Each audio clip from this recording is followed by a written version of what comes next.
You're listening to the Behind the Booth podcast with DJ iSizzle, where music, weddings, and unforgettable stories come to life. And now your host, DJ iSizzle. Microphone test. What's going on, my fan sizzles? I have, of course, some really nice glow sticks. 3 settings. There's 2, and there's 1. Ooh, look at that one. And we can just go like that, or that. Pretty nice. Just got these in. If you are looking to get some glow sticks for an event, hit me up. I have a good provider of glow sticks. I've been using glow sticks for 5 to 7 years now in different shows, weddings, glow events, and I can tell you there's a good variance between these. And yeah, you're probably only going to use them for a couple hours, but still the point, kind of nice to get some good ones. And you don't have to break the bank with these ones as well.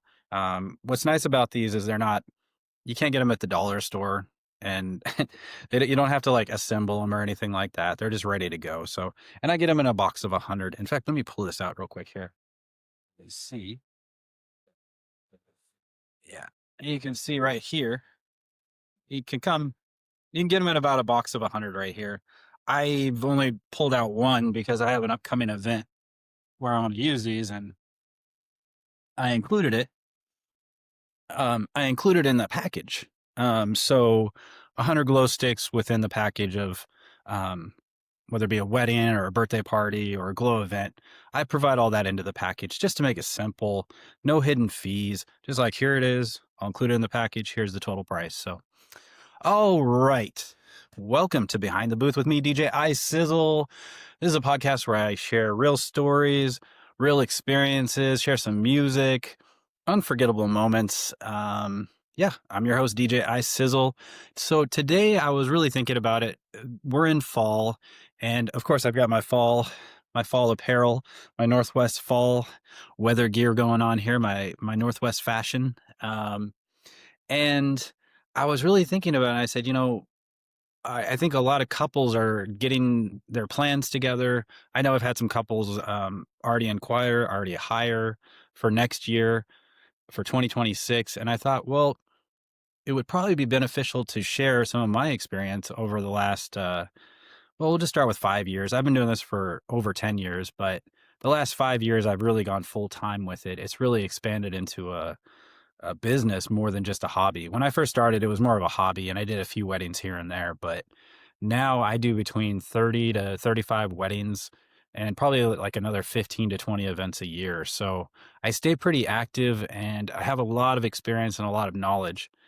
And that was another reason I wanted to start this podcast. I guess we're on episode 11 now, but some episodes ago, I kept thinking, man, I got to share some knowledge. I got to, help couples, help party planners or whatever else, just share my experience with them, and just what I found and what can really simplify a process, and maybe thinking about over planning when you really don't have to, and it's a lot simpler than that. So today I'm going to kind of talk about how I would find the perfect DJ, being a DJ myself in weddings, parties, all different types of events.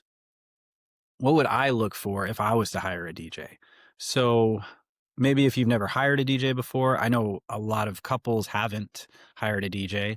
I know a lot of schools haven't, and I know if it's your 40th birthday party, your 30th birthday party, your 21st birthday party, it's probably the first time you've hired a DJ as well. So I thought this would be an interesting topic to go into. So I know there are some options out there for sure. We live out in the Northwest, Seattle. Definitely a lot of options to go with. You can go with the bigger companies, more corporate companies.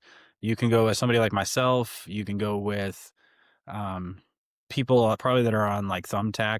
You can go with them as well. There's so many different options nowadays than there used to be. So how do you get there? But before we get into that, I wanted to do 5 just for fun couple questions. Normally it's questions for me, but I thought it'd be fun to ask these questions if you're a couple listening, and you could be like, these are some funny questions. We'll do 5 of them. So you can type out your comment, leave a comment about, the 5 questions and your answers, or you can just answer them in your head, or you can answer them out loud. 5 questions for DJ iSizzle. Tell us about you, DJ iSizzle. All right, so question number 1. Who's more likely to cry during the vows? I'm just gonna answer this from my own experience and just especially this last year. A lot of the grooms cry, and I love that. I think that's really, like, just it for me, it, like, chokes me up. I've been to so many, ceremonies, and you'd think, like, "Oh, it wouldn't affect me anymore," but I love the ceremonies, and, anytime I can provide music for ceremonies or microphones or anything like that, it's very touching. Who's got the better dance moves? I'm gonna go with the brides on this one that I've seen. I'm gonna definitely go with the brides. But please answer on your side who you think has the better dance moves. I guess this is kind of like the shoe game in a sense. Who picked your first dance song and why? Um, when it comes to like first dances and slow dances, that's up to the couple. That is absolutely up to the couple. Bride entrance song, I am not choosing that song. That is not my choice. That is the bride's choice. So that and the first dance song, I can't choose those songs. That's something that I offer within my custom packages. Um, what's the one song that would get everyone at your wedding to the dance floor? Boy, that's a good question. I think that's a couple I think that's a per couple basis because I think when you offer custom wedding entertainment, like custom playlists like I do, I think we have to kind of like look over all the different songs and the different choices because I mean, personally, I believe like the reason I name myself iSizzle is because it stands for individual.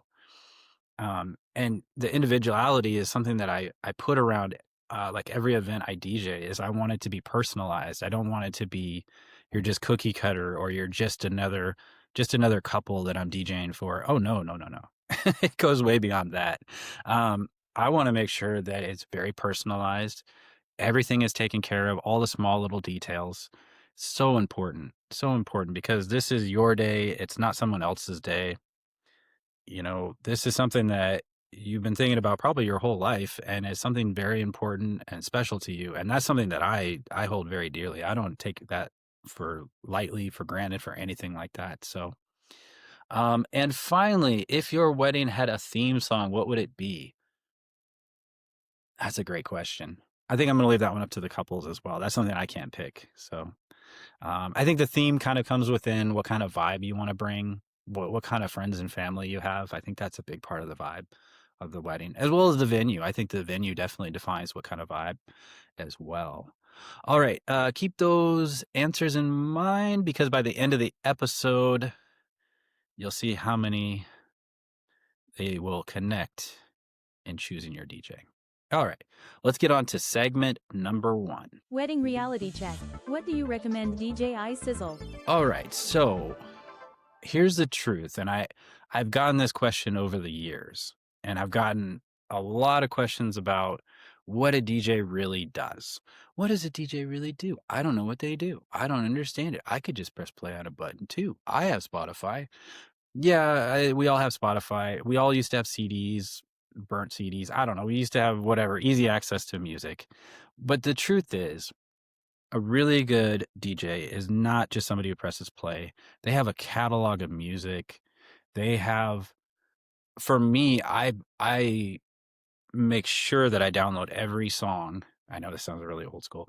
I make sure I download every song on the couple's playlist. I don't trust Wi-Fi. I probably never will. Um, I don't trust venue Wi-Fi because sometimes when venues don't have Wi-Fi, it depends. You could be out in the middle of a field in the middle of Eastern Washington. I don't know, somewhere out there, and the Wi-Fi isn't working or the Wi-Fi goes out. So I always download every track that I get with a couple. Um, not only that, but I organize all my playlists within Serato DJ. And when you reorganize all your playlists, you will be prepared. I mean, you're paying a lot of money for your wedding to start, a lot of money for the venue, a lot of money for, I mean, just everything in general, food, yeah, everything. So you want to hire a DJ that is going to really respect that. You don't want to just hire somebody that's just going to hopefully just press play on a few buttons and, oh, here's your playlist. Yeah, I'll try to keep to it. And then they just totally throw your playlist out and just like start playing whatever music they feel like they want to play. And then it turns into heavy metal and rap, and yeah, that's not gonna be good. I mean, unless that's what you're looking for. Um, so yeah, I guess that would be another thing I would say is like, what type of wedding are you looking for? Are you looking for a wedding that's gonna be planned out, that's gonna go really smooth? You need a DJ that's gonna have some experience, know how to handle a situation on the fly too. Like, if you need to change a song for your entrance and you say, "Hey, we're gonna actually add the wedding party to the entrance now. We didn't realize that." Well, cool. What song do you guys need? All right. I got it in my catalog. Let me throw it in there. I'll make the announcement for you.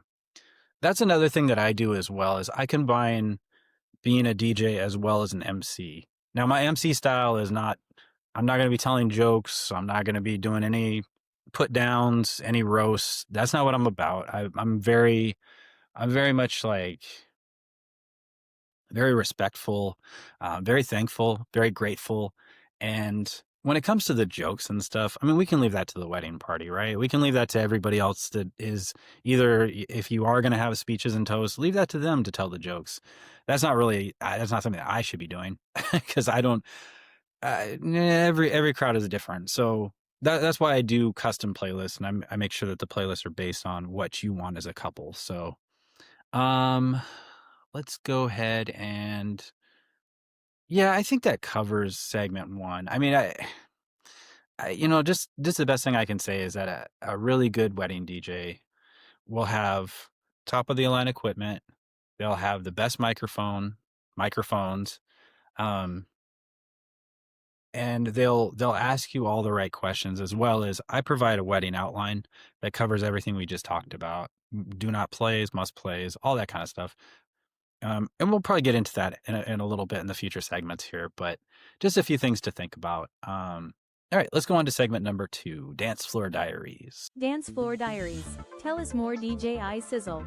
All right, so these are some, if you have a crowd that is kind of shy and you want to have a DJ there because you want to loosen them up and you want them to have a great time.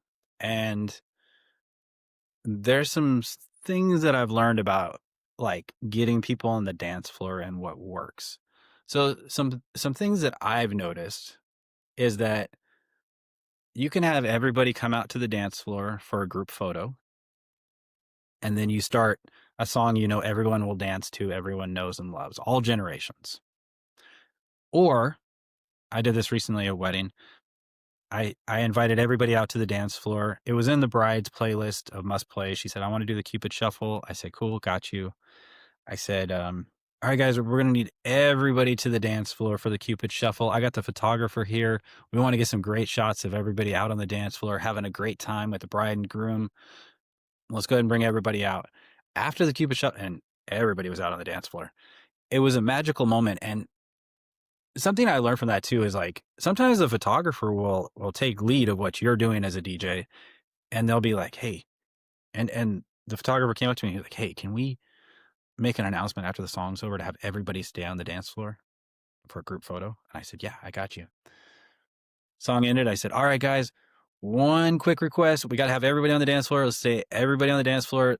We got the photographer right here. We want to do a group shot for the bride and groom. Let's bring everybody together. Everybody together. He's going to direct me. I'm going to direct you." Man, we got some of the most beautiful photos that night. The bride and groom, they thanked me at the end of the wedding. They said, "Thank you for doing that. Thank you for just caring enough to get everybody together to get one group photo."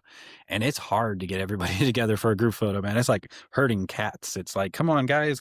And they're running the other ways. And it's really difficult. So there are ways to do that. And that's one way to get people loosened up as an icebreaker. I do know that if you do the shoe game as a couple, it gets people interacting as well. Like your guests will interact. And like as many times as I've hosted the shoe game, I always encourage guests. I say, "Hey, and if you guys know the answer to this question, if you think it's the bride or the groom, hey, speak up, like make some noise, like let people know, say, 'Hey, that's going to be the bride,' and it makes it more fun. It gets everybody kind of loosened up, a little more talking about, just talking vocally, like getting ready to party." So, those are a few things. I would also say like, it's up to you about songs that you may or may not feel are overplayed Like, you can start a conga line, you can do the YMCA, you can, bring out the glow sticks. It's really kinda up to you, or you can just leave it all the way up to the DJ. Like, one thing I like to do too is I will if there's a lot of couples, and there's a lot of couples that are, like, maybe have been together for a couple of years, maybe have been together for over 50 years. You can do a generational dance, or sometimes I'll just invite all the couples to the dance floor. Let's just go ahead and bring all the couples out here. We want to celebrate love tonight. We want to celebrate the bride and groom. Let's go ahead and do that right now. All the couples onto the dance floor. We're gonna play a classic romantic song. And I'll just grab a song from the couples playlist that they give me that's a great slow song.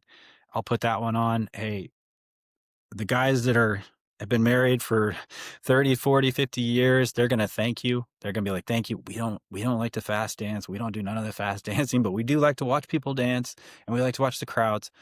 But we also just want to dance with our woman, or we want to or even, it's one of those things where it's just like, thank you for thinking of me. And yes, I will gladly come out on the dance floor, slow dance with my woman, or she'll be like, I'll slow dance with my man, whatever it is. And I think it just adds another layer of comfort. And then after that, it's like, you kind of look at the floor and you say, okay, well, what's a classic that everyone would know and probably would stay out there and dance fast song now that I've got you up and you're loosened and okay, yeah, you know what? It's not so bad out here. Okay, I got this. So, those are a couple things that I would recommend. All right, let's move on to segment number 3, your wedding energy hack. Let's go. Your wedding energy hack. Tell us more, DJ iSizzle. All right, so if you want your wedding to feel unforgettable and you really want it to be something about who you are as a couple, I DJ'd this wedding a few years ago and on the Everett waterfront. It was the Indigo Hotel. Great couple, great couple.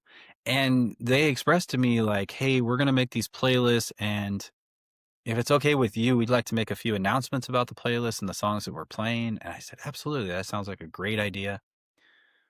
The groom had like picked like 20 different songs, and a lot of the songs were songs that when he was courting his bride to be, he would drive out to go see her. I think it was in Eastern Washington, and it was like a 2-hour drive. And he was coming from like Seattle or somewhere around there.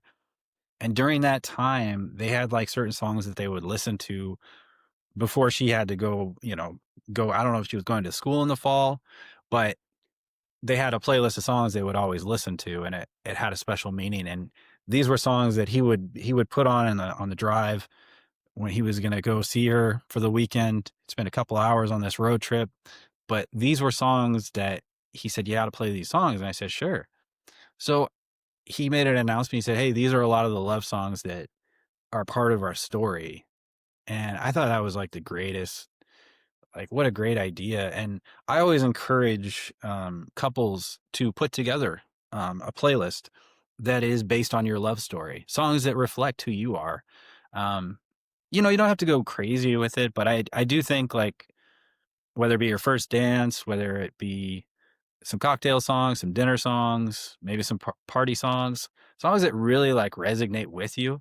I think if you can pick 3 of those songs, like, if you don't want to put together a playlist, if you're not really like versed in, like, I don't really know a lot of music, pick 3 songs, let your DJ know, and be like, "Hey, these are the 3." Let me find 3 on my hands. These are the 3 songs that, like, and I would pick like a slow song, a medium song, and a really fast, like, fun dance song. I would pick those 3 songs, and I think your DJ can build around those songs if you don't give them a full playlist of songs that you want to do or whatever. So that is something I would recommend. All right, let's go on to one of my favorite segments. This is Request Roulette, and this is segment number 4. Request roulette. Do you take requests, DJ iSizzle? So, every wedding has at least one guest that will come up to me, at least one guest. They'll come up to me and they'll request the most out of left, right field, somewhere I've never even heard of, and say, "Hey, play this song." And I'll be like, "Okay." First rule for me, is it okay with the bride and groom that I take requests? Now, once I establish that, then the next question that goes into mind is, if it's okay for me to take requests, the songs on the do not play list, are those okay to play if a guest makes the request for one of those songs? So this time they didn't. They wanted the Pokemon theme song. So I said, all right, let me see what I can do for you. I have different versions of different songs because sometimes you need a dance mix of a song, and sometimes you need a slow mix of a song, and sometimes you need like the regular song. And then it's really all how you bring it in. Like with theme songs like that, you gotta hit them with power right afterwards. Like I was doing a lot of like the Hannah Montana theme, and then I would go right into Party in the USA. Like I'd play a little bit of like the best of both worlds, and then you just boom right into the beginning of Party in the USA, or you bring it in on the hook where everybody knows. So with requests, I mean, the Pokemon song, it worked really well just because like this guest, they obviously knew their crowd, like they knew their friends, and they knew that they would love that song. There was like an inside joke. So that is another reason I do like taking requests. If there's an inside joke within the couple or the family or friends, like it's something that really makes a night more special. So yeah, let's move on to segment number 5. Oh, number 5 right there. DJ iSizzle's Top 5. All right, so I want to go into my top 5 in segment 5. These are songs that I get on the do not replay, like do not request. I mean, do not request. I would think it's more like do not play. Well, if they're requested, do not play. So these are the top 5 that I get a lot of do not plays, like on the music outline that I get from a couple. These are songs that like I wonder too, like I don't mind playing songs. I feel like, all right, well, let's get to number 1 real quick. Number 1 is the Chicken Dance. Now, I have never personally put this song in a playlist and said I'm going to play it every wedding, let alone have I ever played the Chicken Dance. So maybe this song has just become like a hate it or love it song, and there's no in between, but I've never really vibed with this song anyways. So I've never really played it. So number 2 is the Macarena. Now, I can understand this. It could be cheesy. It could be weird association with this song. What I found when I started first playing the Macarena was play the 5-minute version. I'm like, okay.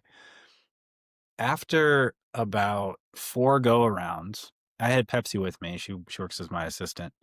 She was telling me she would notice people would just like slowly just uninterested after about a minute of the song. They would just get uninterested. There's only so much you can do to a line dance song. And she said people were just kind of getting interested, and she was noticing a few people just kind of walking away. And I said, oh, I think I know what the problem is. Let me edit this song down to 1 minute, and that's it. I said, let's do 1 minute. We'll get in. We'll do the Macarena 1, 2, 3, 4 times around. All right. And then we are out of that song. Now, since I started doing that, I've gotten a great response. 1 minute is the perfect time. Anything over that, it just gets too repetitive. And it's like, how many times can you really do the Macarena, right? So that is something to think about. Even if you don't want to play it, a lot of guests do like it. And it does get a lot of good response with younger crowds as well. So something to think about. But if it is your wedding and you don't want to hear it, please put it on the do not play list. The third one I get is Cotton Eye Joe. Now, this is a tricky one. I never play Cotton Eye Joe up front. I wait until people have had a lot of drinks and it's towards the end of the night. That being said, it is a fun song. And if you've had a few drinks into the night, it can be a lot of fun. And I feel like guests and just in general, people attending your wedding, they don't mind that song, and especially if it's later in the night and they've had a few drinks. So that's kind of my expectation. Like, that's a later in the night song for me. I'm not going to open with that song at all. But again, if it's a do not play, put it on the list, but do not play the song. We're not feeling it. Let's see. Number 4, YMCA. Yeah. I feel like a lot of couples, especially brides nowadays, man, they're just like, man, this song feels so dated.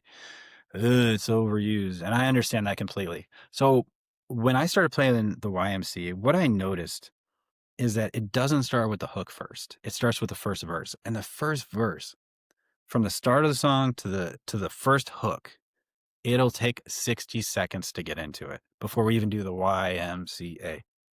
60 seconds. On a dance floor, that is like madness. So, what I did is I cut out, I went right into it and I said, okay, let's cut the first verse down and let's get right into the YMCA. Second verse, cut it down half time. So, right away, it's like, okay, cool, gets into the young man, and then halfway through the verse, cuts out and it goes, doom, doom, doom. It's fun to stay at the YMCA. So much better. But then what I also found is there is a remix of it that still uses the original, but has more of like an updated, like kind of like a doom, doom, doom, like more of a dancey sound. And what I did is I took that and I cut down the verses again, and it goes right into it, and it goes into like this cool, more like electronic, dancey sounding YMCA. So it's more fun, it's more bass, it doesn't sound as dated. So that's another thing you can kind of mention to your DJ too. Like, hey, can you play a remix of YMCA? You don't have to play the original, like, you know. So again, though, do not play, put it on the do not play. All right. So, number 5. Yeah. So any song that reminds a couple of an ex, this is why I have a do not playlist, because man, I don't want to be playing any songs that remind somebody of their ex or somebody that reminds them of a bad time in their life. Please really think hard as a couple and put those on the do not plays. It'll save any awkward moments. It'll save any like, wow, why am I thinking about this right now when I should be thinking about love and this future that I'm about to have, and like all that kind of stuff. So yeah, that's segment number 5, my top 5 do not plays. All right, let's go to segment number 6. Track of the episode. Play us a banger, DJ iSizzle. All right, so my track of the episode, it is a classic. It's actually, I've had it out for a few years now. It's off my wedding album. It's called The One I Want. I have 3 different versions of it. I have a slow version, I have a medium version, and I have a cool little dance version of it. So this is one that I worked with a few different artists with. We've done a few different remixes. We've tried a few different things. And overall, it's just a romantic song. It's about missing somebody that you care about deeply one night. You're hoping to see them, but they said they're busy that night. And then you're just like, hey, I would really like to see you tonight. Is there a way we can do, like, can we get together? Can we hang out? So the song is just about, missing somebody that you really love, and just someone singing about that and trying to like translate those feelings into a cool little song. So yeah, it's called The One I Want. You can check it out. It's on the wedding album. There's 2 different versions on there. And then I have another remix somewhere. I haven't released it yet, but it's okay. I don't know. Maybe you'd like it. I don't know. All right, let's move on to segment number 7. Spotlight shout out. Who is the best in the Northwest, DJ iSizzle? All right, this is our spotlight shout out. This is where I give a shout out to some of the greatest vendors, venues, anybody working in the wedding industry, really. And I know this is such a cop out, but I just want to say, like, all the photographers that I've worked with out here have been absolutely amazing. I can't imagine being a couple trying to choose a photographer for your wedding. Like, to me, that would be so much work. Like, I wouldn't even know. I wouldn't even know where to start. Well, I guess I would a little bit. Like, if I really think about it now, I would say if I was a couple, and I've seen all these photographers, I would say get a lot of those photos up front. That would be something that I would really recommend when everybody's like fresh looking. Had just gotten dressed. Everything looks really good. We haven't gotten into the later part of the evening where we've kind of, taken things off to put them back on. We've kind of, moved around a little much. So I would say get a lot of those photos in the evening, before the evening really kicks in. Get a lot of those photos up front during like arrival of all your like wedding party. Have them come a little early. Get all those photos before everybody gets drinking and partying. Make sure your faces look fresh and everything like that. Also, what else would I say? I've done photography one time for a wedding, and I had an assistant with me, and I think without that assistant, I don't think I would have been able to handle the wedding very well. So I would say if your photographer has an assistant, like I have an assistant for my DJing, I would recommend that the photographer has an assistant. Some of the best photographers I've seen have assistant with them, and I think that really helps with the overall quality. And your photographer is going to be there all day running around and all that kind of stuff. So probably will keep them in a good mood as well. So I would say make sure your photographer has an assistant. Um, and then what would be the last thing I would say? Um, just if they're cool with doing like different types of photos, fun photos, something that would be a little bit different than like just your standard, like, oh, we're just another cookie board couple, and we're just cookie cutter and we don't care. Like I would say like, hey, do you guys do anything special? Do you guys have any like special things we can do? You know, special kind of photos that we can, maybe put up as a poster, on our wall or something. When people walk in, they're like, wow, what a cool photo, you guys. Like, that's really cool. Like, how did you guys think of that? And you'll be like, well, actually, our photographer thought of it. So that would be one thing. And then also, like, when I'm talking to couples, I know within about 10 seconds if we're going to work great together or if we're not going to work great together. So that's something that I would say too, is within the first 10 seconds, you'll pretty much know if your photographer is going to be the right one for you or not. So I would say trust your instincts, trust your gut on that one. All right, yeah. Let's go on and go final thoughts. Outro. Let's go. Final thoughts. I'm going to miss you, DJ iSizzle. All right, so I just want to say thank you so much for watching, for listening to Behind the Booth with me, DJ iSizzle. This was episode 11. It's how to hire the perfect wedding DJ, why it matters. And then, of course, I'm going to say there's a few tips in between there, too, as far as like different vendors and all that kind of stuff. If you are a couple planning your big day, feel free to message me. Feel free to email me. You can go to my website, djissizzle.com. Click on the book now. And then there's like 4 or 5 questions on there. Just go ahead and like fill those out. Email me, message me. Just let me know if you have any questions about DJs, or even if you're looking to hire a DJ, more than welcome to inquire with me as well. If you'd like to do a call, we can do that. We can do like a quick 20-minute call, just kind of figure out things, go through all that good steps and everything. Yeah. Don't forget to subscribe, share this with your fiance or a friend, bridesmaid, your maid of honor, best man, somebody who is looking to help you plan your wedding. Yeah, djissizzle.com. Let me know. Until next time, keep the love strong, the vibes fun, and the dance floor alive. And remember, stay sizzling. We'll talk to you next time. Bye. Thanks for tuning in to the Behind the Booth podcast hosted by DJ iSizzle. Remember to keep the music loud, the energy high, and your memories unforgettable. See you next time.